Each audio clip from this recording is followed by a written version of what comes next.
Soy Sergio Rosete Xotlaniwa, museógrafo, curador, y quisiera hablarles en esta ocasión un poco sobre la importante labor o sobre el equipo multidisciplinario que conformamos para la construcción de una exposición o en la loable tarea que tenemos para la promoción, conservación y difusión de patrimonio artístico. Somos muchos los especialistas que nos involucramos en la construcción de una exposición o en la construcción de un museo. Hablamos de curadores, en primer lugar, investigadores que se dedican a la investigación, al estudio del tema de que se va a tratar en la exposición o en el museo en particular. Los museógrafos que nos dicen cómo se va a contar aquello que los investigadores quieren contar, con qué elementos se van a valer para transmitir el mensaje a la población. Los conservadores que dictan las condiciones ambientales para garantizar el cuidado del acervo, especialistas en mercadotecnia para difundir el trabajo que se está haciendo en conjunto, administradores para ver lo relacionado con el presupuesto y muchísimas otras personas. Hola, ¿qué tal? Sean bienvenidos a esto que es Más Cultura. Hoy vamos a charlar con alguien que se dedica a la museografía y bueno, él tiene mucho que contarnos acerca de cómo se conserva una colección de obras, cómo es que se traslada, cómo es que se gestiona que llegue a algún lado, en fin, todo lo que tenemos que saber sobre, en este caso, la colección Diego Rivera, nos lo va a explicar en un momento. Él es Sergio Rosete y vamos a charlar sobre conservación y museografía en esto que es Más Cultura.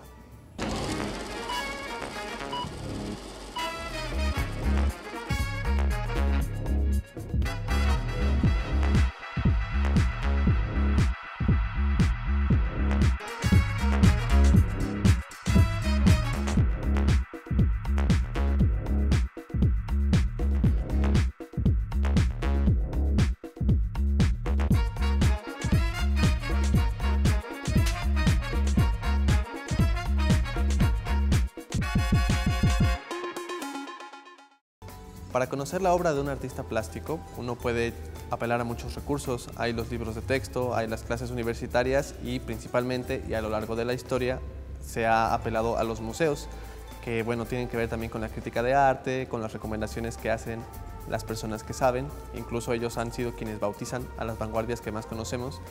Y en este caso, Rosete con Diego Rivera se ha encargado de que no solamente conozcamos el trabajo del Diego Rivera, que es un revolucionario, sino también cómo fue modificando su estilo y qué otros temas fue llevando a cabo.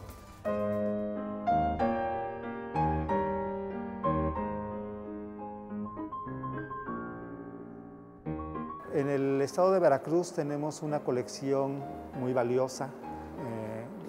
En el gobierno del estado le denominan la joya de la corona, que es la colección Diego Rivera. Para los especialistas, la segunda colección más importante de este artista mexicano en el mundo entero, por la diversidad de temas, de técnicas, de estilos que la conforman. Hay otra mucho más numerosa, que es la del Museo Dolores Olmedo. Son 150 obras las que ellos tienen. Nosotros tenemos 37, pero sin duda la nuestra es la más completa.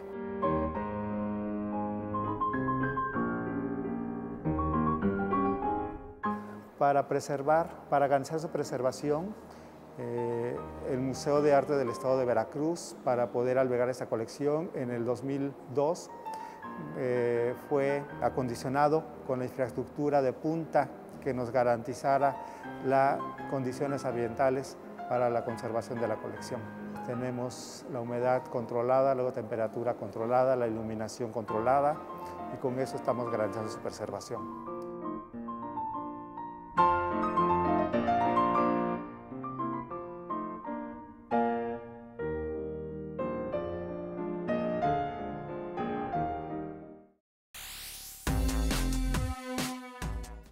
Hay más de una manera de originar una colección de obras de un artista. Para empezar, uno puede gestionar, buscar, adquirir incluso la obra que se haya hecho sobre algún solo tema, sobre alguna sola modelo, en fin, puede ser que también que sea una colección particular que alguien se encargue de prestar a diversos museos y galerías del mundo, o a veces los museos son la casa de una colección en particular, ya sea por adquisición del Estado o que esta galería, este museo o el Estado mismo aparezca en el testamento del artista. Este es el caso de la colección Diego Rivera. Tiene su casa en el Museo de Arte del Estado de Veracruz, que está ubicado en la ciudad de Orizaba, y a la par que tiene esta exposición de manera semipermanente, también tiene otras colecciones con otras galerías y vale la pena que se den una vuelta si tienen la oportunidad de hacerlo.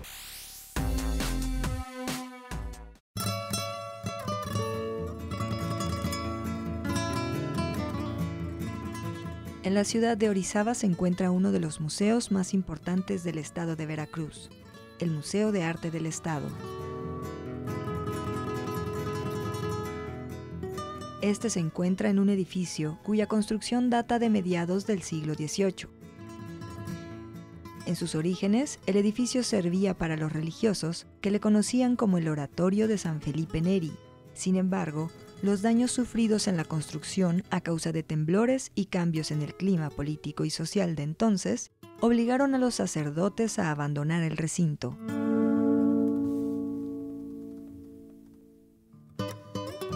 Durante los años siguientes, la construcción sirvió como orfanato, hospital y cárcel. El terremoto de 1973 dejó en completo abandono al edificio al destruirlo en su mayoría.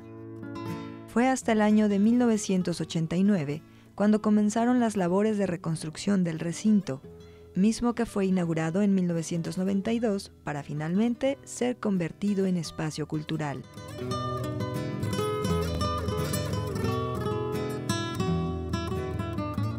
A lo largo de sus 8 salas se exhiben más de 700 obras de los más importantes artistas mexicanos. Las obras que se exhiben en el museo abarcan desde la época virreinal hasta la contemporánea. Cada obra pertenece a destacados pinceles mexicanos. En la colección destaca la presencia de más de 30 obras de Diego Rivera, donadas por el mismo artista al gobierno de Veracruz, en agradecimiento de la beca que le permitió viajar a Europa.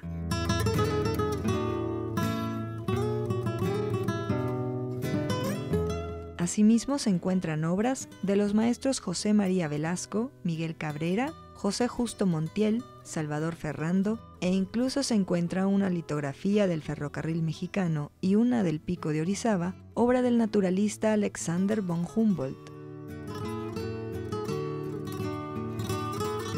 La relevancia del Museo de Arte del Estado de Veracruz se encuentra en la magnífica obra pictórica que alberga, por su valor estético, cultural e histórico, así como por el recinto mismo, patrimonio arquitectónico del Estado.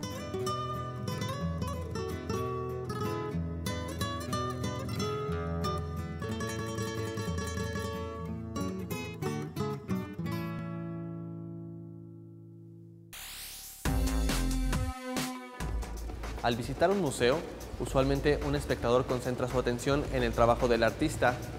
Esto también puede ser en una galería, por pequeña que sea. No estamos acostumbrados a apreciar el trabajo que pudo haber llevado a cabo tanto el gestor, que hizo toda la promoción, como el museógrafo, que es a fin de cuentas quien decide cómo se dispone cada una de las obras que estamos viendo.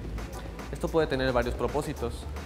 Alguna colección puede estar enfocada a contarnos una historia, a mostrarnos las etapas por las que ha pasado el artista o a explicar quizá algún periodo de la historia a través de la obra de ciertos artistas. En fin, las posibilidades no tienen límite.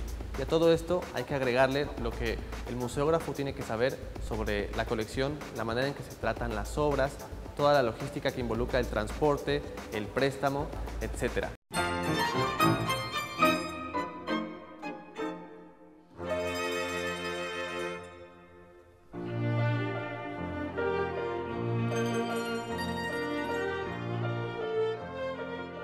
Esta colección, por su importancia, es solicitada en todo el mundo. Unas obras están solicitadas para viajar a Génova, Italia.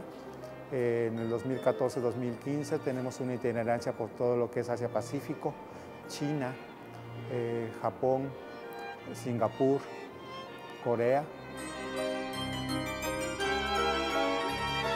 Para que el préstamo de esta colección sea autorizado, bueno, la institución solicitante tiene que cumplir muchísimas condiciones. En primera, que sea una institución con un gran reconocimiento. En segunda, que tenga una colección que nos puedan facilitar en intercambio, porque no es posible que despojemos a los veracruzanos de este patrimonio, que lo saquemos del estado del país sin ningún beneficio para los veracruzanos. Entonces es una política del gobierno del estado, de la dirección del Instituto Veracruzano de la Cultura, traer en contraprestación una colección de la misma calidad de la de que estamos nosotros facilitando en préstamo. Independientemente de eso, tenemos muchísimos cuidados que atender desde la salida de la obra. Vienen especialistas del Instituto Nacional de Bellas Artes a hacer un levantamiento de cuál es el estado de conservación en el que se encuentran las obras antes de descolgarlas de su clavo en el Museo de Arte. Posterior a ello, se contratan los servicios de una empresa especializada que embale cada una de las piezas y que garantice que no va a sufrir ningún daño durante su traslado, sea terrestre, marítimo o por aire.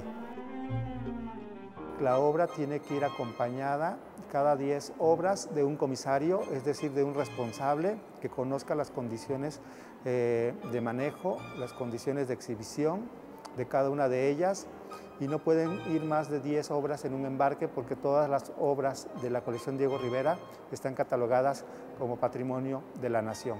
Cada una de ellas es un monumento histórico, entonces no pueden dejar 10 monumentos históricos, más de 10 monumentos históricos juntos. Así, cada cargamento va acompañado de un responsable, de un especialista.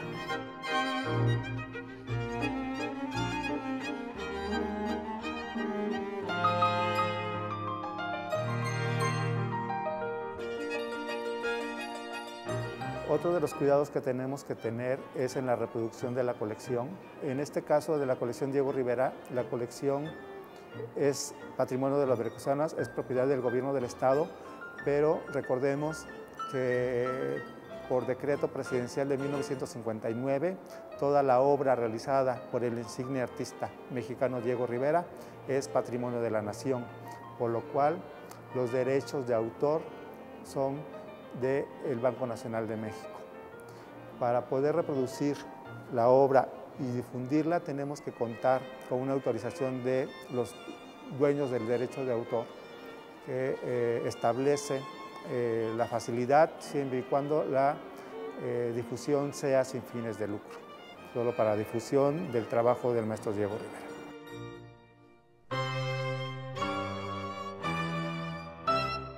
Una vez que llega la colección a su sede, bueno, ahí ya viene el involucramiento de todos los demás profesionistas para su exhibición. Son los investigadores que dan la lectura que se le quiere dar en particular a la colección. En nuestro caso, la colección Diego Rivera, esa es una de las fortalezas que tiene por lo menos 5 lecturas, 5 formas de exhibirla, no necesariamente cronológica. La podemos manejar desde el punto de vista de técnica, ya que en la colección tenemos acuarelas, tenemos dibujos, óleos, collage, es muy diversa. Tenemos estilos también, los curadores pueden hacer un acomodo de la colección dependiendo del estilo, desde el punto de vista del estilo o de la temática. La colección tenemos al Diego Rivera revolucionario, tenemos al Diego Rivera retratista, tenemos al Diego Rivera de contenido social. Es ahí donde viene la parte de los curadores, los investigadores, y le darán la lectura que ellos crean más conveniente para el público al que está enfocada la colección. Una vez que ellos definieron, vienen los museógrafos, que aunado al trabajo del conservador, en el que no basta colocar la obra para que sea bonita, sino tenemos que colocarla para que luzca, pero también para garantizar que se conserve. Muchas veces los museógrafos ponen la obra donde le dé más luz, sin embargo el conservador marca la pauta porque dice que luce muy bien, pero con eso estamos decolorando los pigmentos, con eso estamos resecando el soporte, que puede ser en papel, puede ser en tela. Entonces tiene que haber un diálogo para que la exhibición sea en las mejores condiciones. Y posterior a eso, pues ya viene el trabajo de los comunicólogos, de los especialistas en mercadotecnia, para que la difusión de este proyecto pues, sea lo más amplio posible.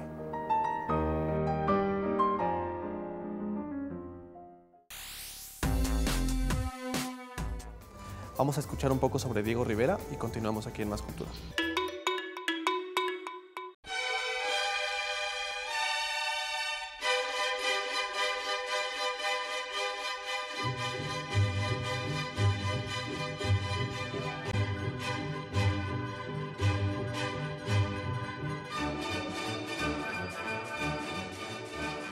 El camino que Diego Rivera emprendió para convertirse en el más representativo de los muralistas mexicanos comenzó cuando tenía apenas 19 años de edad y gracias a diferentes pensiones del gobierno le sería posible ir a España a estudiar el arte a partir de las obras de maestros como El Greco, Goya y Bruegel.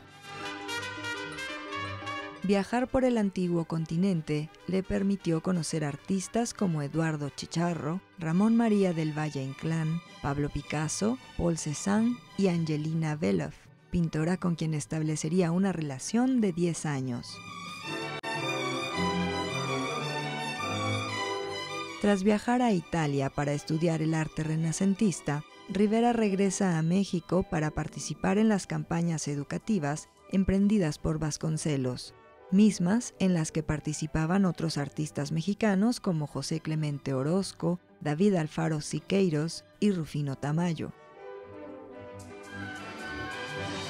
Eran ya inicios de la década de los 20 cuando Diego Rivera comenzó a pintar su primer mural, La Creación. Este marcaría la carrera del artista, pues su tema central, la formación de la raza mexicana, andaría sendas que ya marcaba Vasconcelos con la raza cósmica. La marcada ideología política de Diego Rivera le haría un representante del movimiento muralista mexicano y latinoamericano, pues el motivo recurrente de su pintura era siempre la realidad nacional. Entre los muchos murales que Rivera creó, destacan el del Palacio de Cortés, el de la Escuela Nacional de Agricultura de Chapingo y el de Palacio Nacional de la Ciudad de México. En este último plasmó un ciclo narrativo de la historia del país, desde tiempos prehispánicos hasta el siglo XX. La tercer boda de Rivera llegaría en 1929. Su matrimonio con la pintora Frida Kahlo coincidiría con su expulsión del Partido Comunista Mexicano y su viaje a los Estados Unidos. Las pinturas más destacadas de aquel viaje se encuentran en el San Francisco Art Institute y el Instituto de Artes de Detroit. De este viaje surge también uno de los sucesos más controvertidos en la vida de Rivera. John D. Rockefeller Jr. contrata al muralista para pintar el lobby del edificio principal del Rockefeller Center. El mural provocó la reacción de la prensa y el gobierno estadounidense al incluir un retrato de Lenin. El mural original fue destruido. Más tarde, Rivera reproduciría El hombre en el cruce de caminos en el tercer piso del Palacio de Bellas Artes de México. Una de las experiencias más dolorosas en la vida de Diego Rivera fue la muerte de su primer hijo, vivencia que Elena Poniatowska reflejaría en la novela Querido Diego, te abraza Kiela. La década de los 50 otorgó a Diego Rivera con el galardón del Premio Nacional de Ciencias y Artes de México. En esta década también crearía el mural La Universidad, la Familia Mexicana, La Paz y la Juventud Deportista en el Estadio Olímpico Universitario de la UNAM, y también lo enfrentaría en 1957 con la muerte de Frida Kahlo. También en los 50s, Diego Rivera creó una de sus más grandes obras. El mural se encuentra en el Teatro de los Insurgentes y con sus colores y formas representa el teatro, la estratificación y la religión de la sociedad mexicana. Diego Rivera falleció el 24 de noviembre en el actualmente conocido como Museo Casa Estudio Diego Rivera y Frida Kahlo, en la Ciudad de México, cuya calle adyacente lleva el nombre del muralista.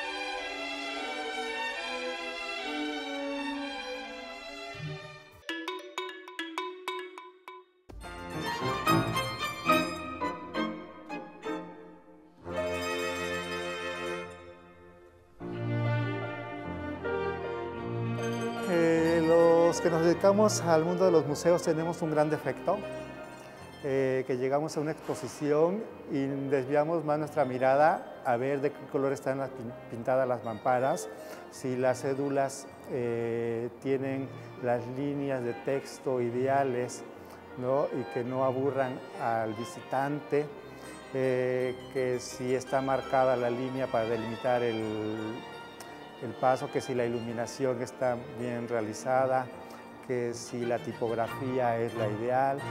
Y perdemos mucho de vista la apreciación ya de la colección que se está exhibiendo, llámese del museo, de una exposición en particular.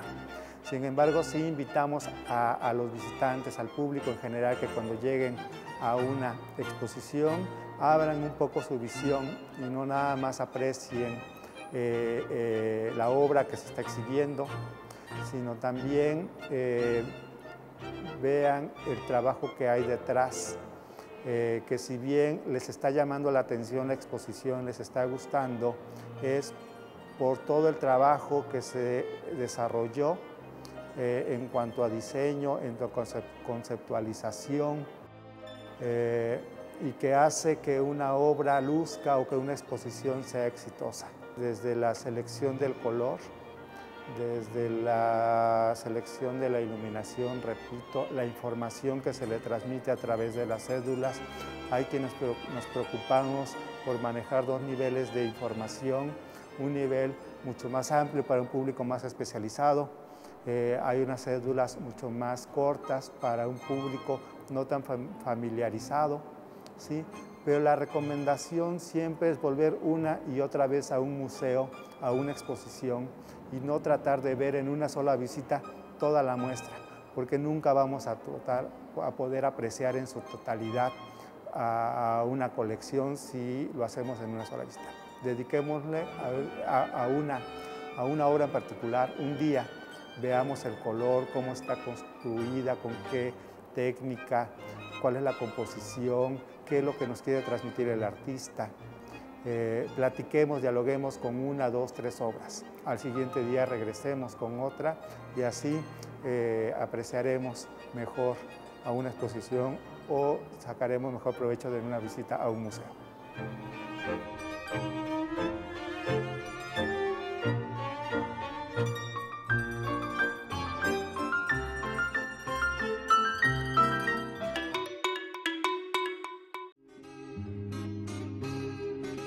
El papel del artista en la sociedad, biológicamente, es un papel de nutridor, de proporcionador de alimento.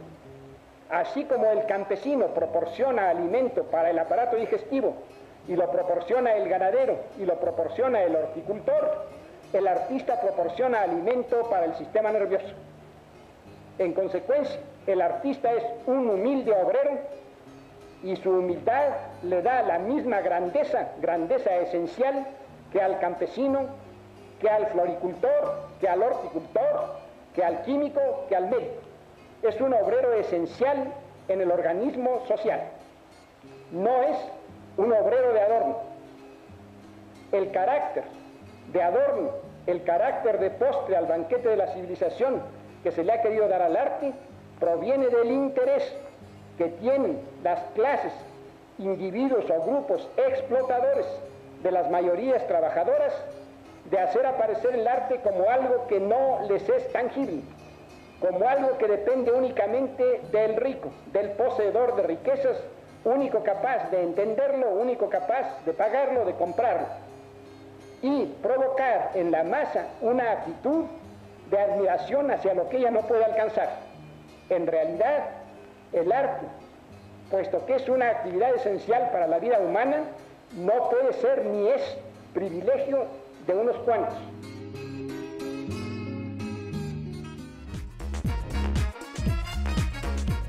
Hemos estado charlando con Sergio Rosete y también hemos estado charlando sobre la importancia que tiene la museografía en las exposiciones que hay en las galerías, en las salas, para qué nos puede servir, etc. Y bueno, ahora que sabemos todo esto, la próxima vez que vayamos a una inauguración, a una exposición, en fin, podemos apreciar incluso calificar nosotros mismos si la obra está ordenada de la mejor manera posible. Si se quiere decir algo, hay que tomar en cuenta que está ordenada de la manera en que lo está, muy a propósito. Cada una de esas piezas fue elegida para ocupar ese espacio por alguien y, bueno, es nuestra tarea descifrar por qué y sobre todo si está bien hecho. Esto fue Más Cultura, nosotros nos vemos la próxima.